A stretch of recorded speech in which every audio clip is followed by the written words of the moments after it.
Ya, Pak Agung, sepekan berlalu perang berjalan, apa strategi masing-masing negara? Siapa yang paling unggul menurut Anda?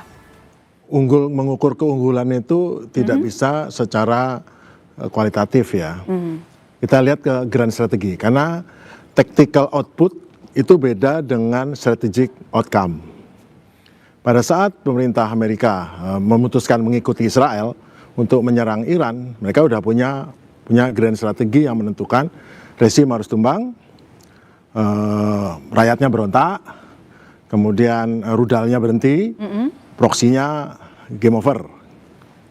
Untuk melaksanakan strategic outcome itu, dia melaksanakan tactical output. Apa? Melaksanakan serangan dengan kapal, serangan dengan pesawat ini, orang Israel ngapain, mereka berhasil. Total mungkin 90% sukses ya. Meninggal pimpinannya, hancur banyak gedung-gedung hancur, banyak ini segala macam, betul-betul bisa target terpenuhi. Masalahnya, kita kasih nilai 90. Begitu menoleh ke outcome strateginya, tercapai enggak? Tetap rezim tetap oke, tidak ada yang demonstrasi, rudal makin menghujani, dan kemudian proksinya masih males. Sekarang kita lihat ke Iran. Iran, apa yang dia kerjakan? Dia dihajar habis-habisan, kemudian saya ngelihat dari yang lain. Secara diplomasi, dia meningkat powernya. Secara informasional, dia tidak perlu propaganda.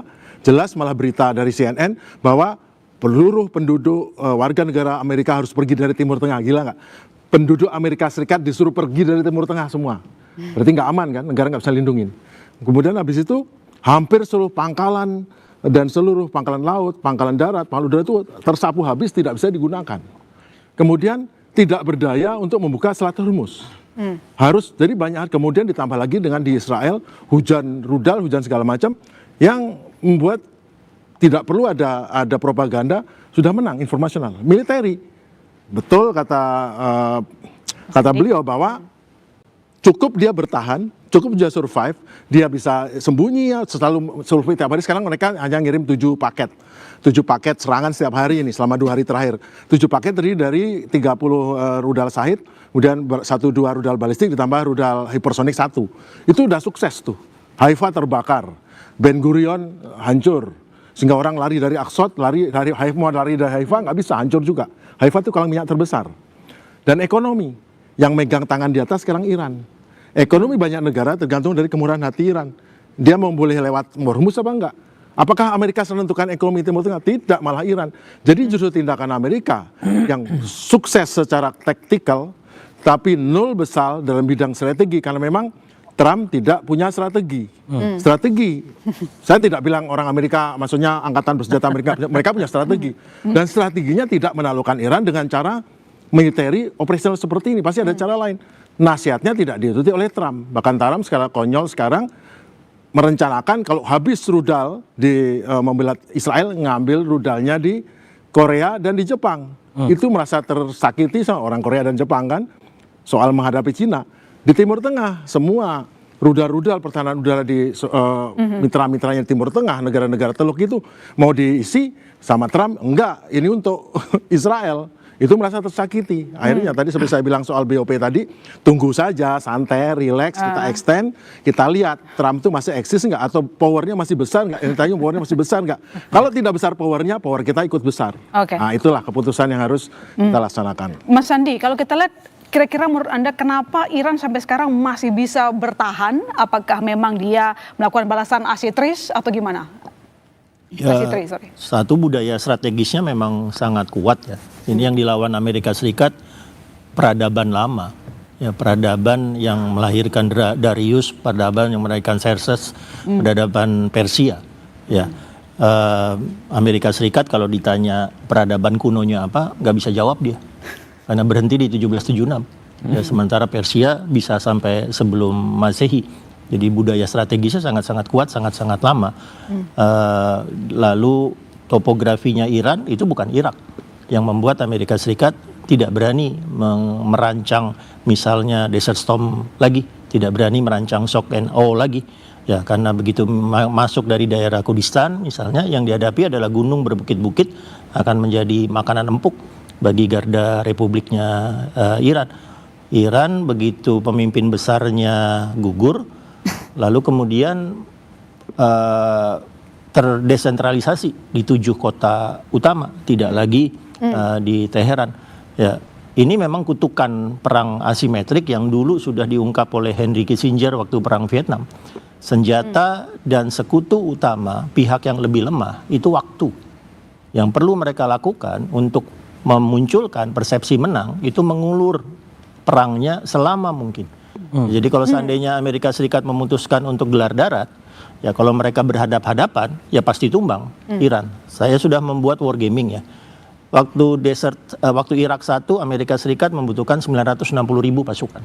Waktu Desert Storm Irak 2, 2003, Amerika Serikat membutuhkan 380.000 pasukan. Untuk Iran, wargaming saya, Amerika Serikat butuh 680.000 pasukan. Oke. Ya, dan itu sangat-sangat besar. Iran tidak perlu mengalahkan 680.000 pasukan itu. Iran cukup memastikan ada 100.000, bahkan ada 10.000, bahkan ada 1.000 yang tidak tewas, yang tidak tumpas. Ya, kemudian untuk melakukan serangan balasan. Lalu kemudian kutukannya Kissinger akan berulang. Pihak lemah hanya cukup mengulur agar dia mampu terus-menerus berperang. Yang mereka tawarkan adalah perang 1000 tahun. Begitu perang 1000 tahun itu digelar di Iran, ya sudah. Iran akan selalu dipersepsikan menang. Itu terjadi di Vietnam, itu terjadi di Afghanistan. Jadi perang pada saat pihak asimetrik lemah tidak bisa lagi dikalahkan. Jadi perang asimetrik yang dilakukan itulah yang kita lihat dari dia melakukan serangan ke negara Teluk ya. Ya, dan Amerika Serikat tidak berani memicu perang asimetrik ini. Ini masih berusaha perang simetrik, rudal lawan rudal. Saya berharap di titik mana nanti kemampuan rudalnya Iran baik dari balistik, cruise missile maupun drone-nya selesai. Ya, lagi-lagi saya sudah berusaha membuat mathematical modelnya. Ya, Iran bisa bertahan sampai 60-70 hari. Nah, begitu 60-70 hari itu yang panik duluan bukan Amerika Serikat dengan Israel, yang panik duluan akan UAE, yang panik duluan akan Arab Saudi, yang panik duluan akan Cina, Korea Selatan karena LNG tidak ngalir ke tempat-tempat itu. Yang tadi dikatakan benar, kendali ke depan itu di ekonomi adalah Iran. Karena itu saya nggak ngelihat ada kebutuhan dari Iran untuk cepat-cepat masuk ke meja perundingan. Lawang waktu adalah temannya dia. Yang harus cepat-cepat masuk ke meja perundingan justru Amerika Serikat. Baik, saya ke Pak Dian. Pak Dian, kenapa sih kira-kira Iran itu menyerangnya ke negara Teluk? Ini kan tidak cuma markas militer, tapi juga warga sipil juga kena di situ. Terima kasih. Pertanyaan dibalik. Pertama kali menyerang saja Israel sudah menyerang rakyat sipil. Ya, ini kan tidak mampu menghadapi Iran, minta bantuan Amerika. Amerika tidak mampu menggerakkan sekutu-sekutunya di kawasan itu. Kalau lihat secara peta saja, itu Iran tuh sepanjang hidupnya akan dikepung kok oleh negara-negara Arab di Timur Tengah. Tapi sekarang yang dilakukan oleh Amerika bukannya menjalin kerjasama dengan Iran seperti yang dilakukan Obama, bahwa perjanjian itu sudah tercapai. Artinya apa? Ketika itu saja perjanjian sudah mulai saling dibuka dan itu sama-sama menguntungkan gitu loh. Kenapa hanya sekedar ambisi pribadi Trump mau menguasai semuanya dengan Iran menjadi negara satu-satunya yang belum tunduk sama Amerika supaya dikuasai sepenuhnya? Buat apa? Kalau dengan kerjasama seperti itu sudah memuaskan kepentingan negara Amerika dan ini zaman Obama. Nah, yang saya bilang setuju sama Pak Andi betul itu. Berapa puluh tahun pun Iran nggak akan seperti dibayangkan yang mudah diatasi seperti Venezuela. Apalagi sekarang sudah dikeroyok pun masih bisa melawan. Artinya apa sih kalau secara hitung-hitungan kasar aja. Iran itu harus mengeluar 10 bom. Sementara 10 bom datang ke dia gitu loh. Loh, itu saja secara tadi disampaikan Pak Agung sudah bagaimana ya? Sudah menunjukkan bahwa angka itu tidak dengan sendirinya menyatakan kemenangan gitu loh. Bahwa satu ini mampu melawan 7 yang dia datang dengan terima 7 rudal. Loh, artinya apa? Ya sampai kapanpun rudal itu dikirimkan dengan daya tahan Iran dengan kondisi tadi tuh, dengan menutup sebuah Selat Hormuz yang lebarnya di bagian itu kan cuma 25 km ya Pak Agung. 35 km. 35 km. Itu kan sebenarnya dengan senjata konvensional saja bertubi-tubi nggak ada yang bisa lewat itu. Karena senjata bom kita aja meriam biasa aja bisa 60 kilo atau 30 kilo, 40 kilo. Loh, ini untuk sebuah itu aja Amerika masih belum mampu membuat pelayaran ini aman buat sekutu-sekutunya. Diserang kayak apa sama Iran, sama sekutu-sekutu itu juga nggak ada artinya. Oke, baik, Mas Sastrawi, kalau Anda sendiri memandangnya seperti apa? Kenapa yang diserang harus negara-negara Teluk, lalu kemudian juga objek sipil kena di sana? Ini beda dengan 1 tahun lalu, kira-kira sekitar 1 Juni tahun lalu ya, kalau saya salah. Silahkan koreksi kalau saya salah. Iya, ya, yang pertama begini, Iran itu saya lihat dari awal konsisten dia mencoba untuk menghormati hukum internasional. Dia tidak mau menyerang kecuali diserang, itu clear dari awal. Bahkan sebelum melakukan serangan ini, Iran juga udah telah sampaikan kalau kami diserang, maka pangkalan-pangkalan Amerika yang ada di kawasan, terutama di Arab Teluk dan sekitarnya, itu akan menjadi sasaran sah bagi upaya untuk pertahanan kami. Dan itulah yang akhirnya dilakukan oleh Iran. Nah, menurut saya lebih dari yang disampaikan Mas Agung dan Mas Andi tadi, justru ketika Iran menyerang negara-negara Arab Teluk yang dia melakukan koalisi dengan Amerika dan sesekali dengan Israel untuk mendapatkan imbalan katakanlah persenjataan yang canggih untuk keamanan dia di dalam negeri dan dari luar, ternyata ketika diserang oleh Iran bisa terkena, maka ini kayak semacam menjadi gambaran masa depan keamanan di kawasan. Tapi kenapa kira-kira Iran melakukan serangan yang agak berbeda dengan tahun lalu? Ini cukup luas dibandingkan tahun lalu. Ya. Objeknya pun bukan objek sipil. Sebenarnya Iran sampai sekarang mencoba tunduk kepada hukum internasional, walaupun hukum internasionalnya sendiri sudah diinjak-injak oleh Trump, oleh negara-negara lain. Apa itu? Dia mencoba konsisten pada membela diri. Pada waktu sebelumnya ya, di perang 12 hari itu kan yang banyak melakukan serangan adalah Israel. Jadi roket-roket banyak ke Israel sampai pada kurang lebih tanggal 19, lalu kemudian Amerika ikut dalam serangan hanya sesaat, yaitu mengebom langsung kepada 3 fasilitas nuklir. Jadi dia strateginya ingin nggak lama-lama, dia serang sekali, lalu kemudian mencoba untuk segera menemukan kompromi. Dan itulah kemudian kalau kita ikutin perkembangan saat itu, setelah diserang, lalu kemudian menlu Iran datang ke Moskow, coba mendapatkan dukungan. Saya menduga saat itu juga di salah satu TV kayak gini, saya menduga saat itu kurang deal dengan Moskow sehingga tidak ingin lebih berkepanjangan. Makanya pihak Amerika menurut salah satu sumber menghubungi Qatar untuk bisa membuka mediasi dengan Iran. Dan akhirnya apa? Ada kayak semacam serangan closing. Yaitu yang dipilih akhirnya Qatar dan kemudian dianggap tidak perlu lanjut lagi. Nah, sekali lagi saya setuju dengan Mas Andi tadi. Iran ini sebuah negara yang sudah beribu-ribu tahun. Dia punya pengalaman, dia punya pembelajaran. Yang paling terakhir dia sampaikan, kami belajar dari perang terakhir 12 hari. Karena itu berbagai macam sikap yang dia buat sekarang adalah bagian daripada pembelajaran yang tahun-tahun sebelumnya. Termasuk yang disampaikan bahwa dia tidak mau lagi nego. Coba bayangkan. Sebelum bisa sekian barusan menyampaikan mau nego, Iran sampaikan dia tidak mau nego. Artinya apa? Dia pegang kendali, dia pegang kontrol. Padahal justru di lapangan kata Mas Andi, sekarang Amerika dan Israel yang membutuhkan untuk nego. Karena makin lama persepsi dia makin kalah. Dalam negeri akan makin berat. Jadi itu yang bagi saya secara cerdas diambil oleh Iran.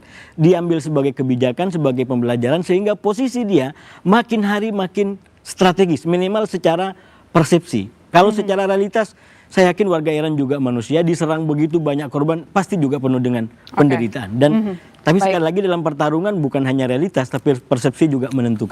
Mas Anton, berkaca dengan perang tahun lalu 16 hari, apakah langkah dilakukan oleh Iran saat ini adalah bentuk keterdesakan? Mereka terdesak, apalagi pemimpin tertinggi mereka gugur.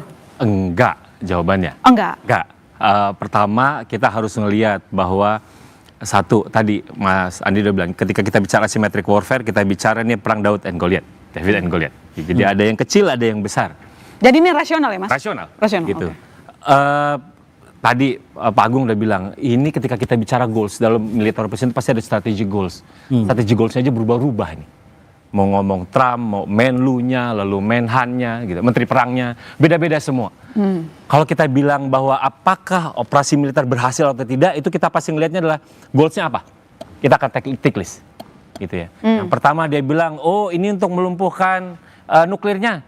Sampai sekarang kita nggak pernah cerita nih bahwa fasilitas nuklirnya Iran lumpuh. Nggak ada tuh cerita itu. Bahwa yang selalu muncul adalah dekapitasi. imam besarnya meninggal. Gitu. Tapi kan kemudian harapannya inilah masa depannya Iran harus bergejolak. Tapi Trump lupa bahwa yang mati tidak hanya rezimnya, tapi oposisinya. Lah kalau oposisi sama rezimnya yang mati, siapa yang mau melawan? Kan ini kemudian solusinya tadi seperti Mas Sastrawi bilang, pasti solusinya adalah kita ngelawan. Gitu. Itu satu. Kedua, apakah kemudian tidak ada intensi bahwa ini dengan sengaja atau segala rupa? Ada intensi. Yang diserang pertama kali oleh Iran ketika ke negara Teluk adalah aset militer atau aset-asetnya Amerika Serikat. Kedutaan, konjen, lalu fasilitas militer yang digunakan oleh Amerika Serikat. Untuk apa? Untuk melemahkan nanti posisi Amerika Serikat sendiri kalau mau menyerang. Gitu. Walaupun kemudian belakangan ada perluasan. Udah mulai itu menyerang hotel, udah lalu kemudian menyerang infrastruktur energi misalnya. Kenapa? Karena bagi Iran, satu, serangan ini terjadi ketika sedang ada negosiasi yang difasilitasi oleh Oman. Ya. Walaupun ini juga hal biasa. Ada serangan-serangan itu kan untuk meleverage posisinya. Tapi kemudian bagi Iran, ya karena gue kecil, saya hajar aja ini. Posisi-posisi dia, alat bantunya dia. Sehingga kemudian mau tidak mau, kemudian Amerika harus mundur. Gitu ya. Jadi itu. Jadi bukan tanpa strategi. Belum lagi ketika kita bicara kalau misalnya ini perangnya berlarut, apa kuncinya? Kuncinya cuma ada dua. Ngomong tentang market, ngomong tentang munisi. Market misalnya, ini udah banyak yang duga, ini nanti harga minyak tinggi, lalu harga gas tinggi, secara Qatar juga fasilitas gasnya juga dihajar juga. Ini nanti akan menyebabkan tekanan sendiri.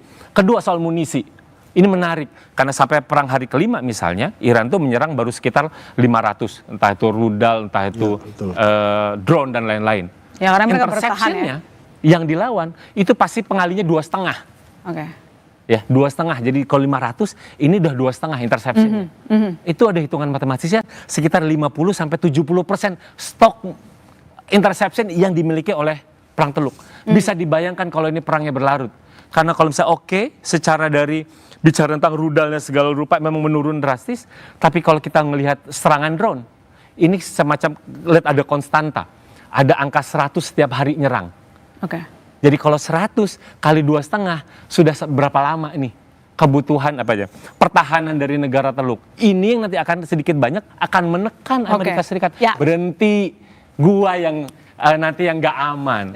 Gitu. Benar. Ini yang bagi saya make sense kemudian walaupun tiba-tiba Iran kemudian menyerang Azerbaijan misalnya, itu semua dengan ada alasan bahwa ini ada kaitannya dengan Amerika Serikat. Jadi tidak semata-mata dengan negara Teluk biasa. Baik. Saya ke Mbak Ulta.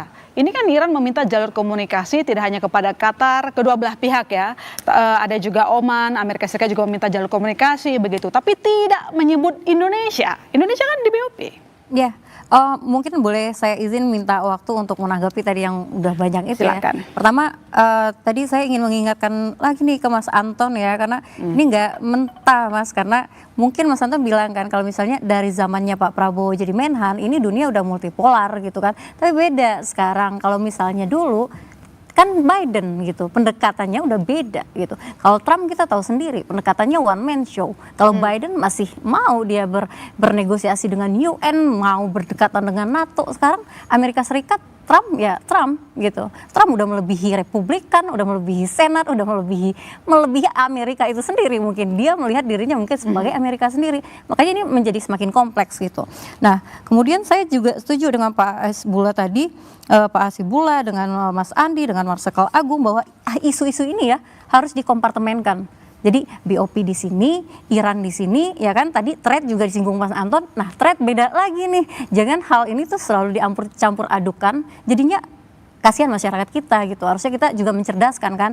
Ini politik luar negeri dan masyarakat juga harus banyak tahu tentang geopolitik apa segala macam gitu. Nah, terus tadi Indonesia nggak disinggung nih. Tapi sebenarnya Menlu kita ya, Menlu kita sudah aktif berkomunikasi kepada Menlu Iran juga, dan Pak Presiden juga sudah menyerukan untuk deeskalasi. Kita tidak ingin perang ini spill over kemana-mana, dan juga kita punya kepentingan energi juga. Kalau kata Menteri Bahlil kan bahwa kita aman selama 20 hari.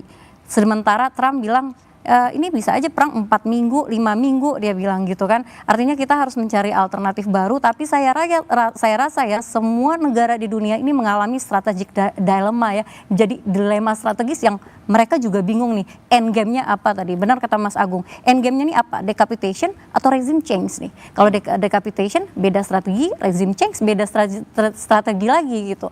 Trump sendiri udah mulai kelihatan lemas juga nih, saya setuju sama Mas Andi bahwa ini kayaknya Iran lebih menguasai gitu, walaupun secara propaganda ya Amerika menguasai di luar sana, tapi ya Iran masih bertahan, mereka karena decentralized ya, karena walaupun Khamenei sudah gugur, tapi kemudian konsensus-konsensus itu masih bisa dibuat oleh pemimpin-pemimpin lainnya karena struktur dan sistem pemerintahan mereka yang sangat unik, yang tidak yang berbeda dari semua negara. Bu Siti, apakah Indonesia kira-kira bisa diterima oleh negara yang berperang? Nanti dijawab, bukan kembali saudara, tetap di Bola Liar.